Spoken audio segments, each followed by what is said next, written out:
नमस्कार. आरोग्यशाहीमध्ये मी वैद्य नमिता आणि मी वैद्य भाग्यश्री आपलं स्वागत करतो. आरोग्यशाहीचा तसाच आहाराचाही. आयुर्वेदात आहार आणि औषध यात फारसा फरक केलेला नसतो. योग्य आहार घेतला तर तो औषधाप्रमाणे लागू पडतो.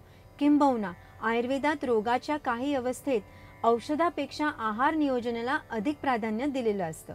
अशीच एक अवस्था म्हणजे अतिसार अर्थात जुलाब किंवा लूज मोशन्स. बऱ्याचदा बाहेरचं काही खाण्यात आलं, प्रवासामुळे सातत्याने पिण्याच्या पाण्यामध्ये बदल झाला किंवा भूक न लागणं, पोट साफ न होणं, जेवणानंतर पोटात तसंच शरीरामध्ये जडपणा फील होणं, अशा तक्रारी जाणवत असूनही जर या सिम्पटम्सकडे दुर्लक्ष झालेलं असेल तर त्यामुळे अन्नपचन करणारा आपला डायजेस्टिव्ह फायर मंद होतो आणि आतड्यात साठलेला हा कचरा बाहेर काढून टाकण्याच्या दृष्टीने लूज मोशन्स होऊ लागतात.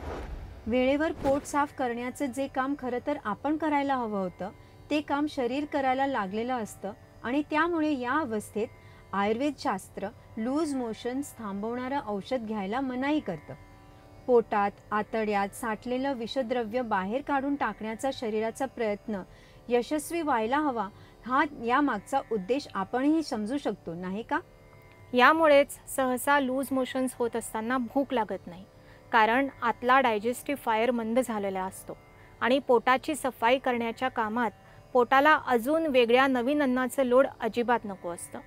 तुमच्या मनात हे ऐकून आलं असेल, औषधही घ्यायचं नाही आणि काही खायचंही नाही, मग काही न खाता पिता उपाशी राहायचं का काय? मंडळी, या प्रश्नाचं उत्तर आहे हो. जोपर्यंत भूक लागत नाही, काहीतरी खायची इच्छा होत नाही, तोपर्यंत लूज मोशन्स होत असताना लंघन करणंच श्रेयस्कर असतं.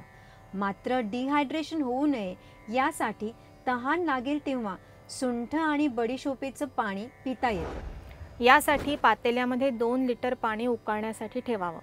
ते साधारणपणे 10-15 मिनिटांसाठी उकळलं की सुंठीचा चेचलेला छोटा तुकडा आणि 1 चमचा अर्धवट कुटलेलं बडीशोपेचं चूर्ण टाकावं. अजून 5 मिनिटांसाठी उकळलं की झाकण ठेवून गॅस बंद करावा. थोड्या वेळाने गाळून घ्यावं आणि कोमट झालं की आवश्यकतेनुसार प्यायला द्यावं. आवश्यकतेनुसार म्हणजे तहान लागेल तेव्हा आणि तहान असेल तितक्याच प्रमाणात प्यावं. कारण अतिप्रमाणात पाणी पिणं हे लूज मोशन्स होण्यामागचं एक कारण आयुर्वेदात सांगितलेलं आहे. अगदी पाण्यासारखे जुलाब होत असले आणि डिहायड्रेशन होण्याची भीती असली तर 20 मिनिटांसाठी उकळलेल्या पाण्यात खडीसाखर आणि सैंधव मिसळून घेता येतं. तोंडाला चव यावी यासाठी याला पर्याय म्हणून लिंबू सरबतही घेता येतं. यासाठी अर्ध्या लिंबाच्या रसात 2 चमचे खडीसाखर, पाव चमचा सैंधव मीठ मिसळून घ्यावं आणि मग त्यात 1 ग्लास पाणी मिसळून तयार झालेलं सरबत घोट घोट प्यावं. अपचनातून झालेल्या लूज मोशन्समध्ये या आहार योजनेचा उपयोग होतो आणि लूज मोशन्स आपोआप कमी होतात. पण तसं झालं नाही तर तज्ज्ञांचा वेळेवर सल्ला घेणं चांगलं. आहारातील अशाच महत्त्वाच्या गोष्टी जाणून घेण्यासाठी पाहत रहा आरोग्यशाही लोकशाही मराठीवर.